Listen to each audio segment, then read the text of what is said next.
அந்த கேஸோட Defender opposite party இதையே காரணமா சொல்லி அந்த கேஸ ரிமூவ் பண்றதுக்கு அப்ளை பண்ணலாம்.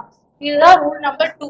அண்ட் ரூல் நம்பர் 2A வந்து பாத்தீங்கன்னா, இப்போ ஒரு கார்டியன் வந்து மைனர் சார்பா கேஸ ஃபைல் பண்ணிட்டாங்க. சோ கேஸ் ரன் ஆயிட்டு இருக்கும்போது அந்த கேஸ் எந்த ஸ்டேஜ்ல வேணாலும் அவங்களுக்கு கோர்ட் வந்து செக்யூரிட்டி கொடுப்பாங்க. சோ இதுதான் rule 2A and rule 3. So rule 3 அப்படின்னு பாத்தீங்கன்னா, இப்போ ஒரு பிளைண்டிஃப் கேஸ் போடுறாங்க.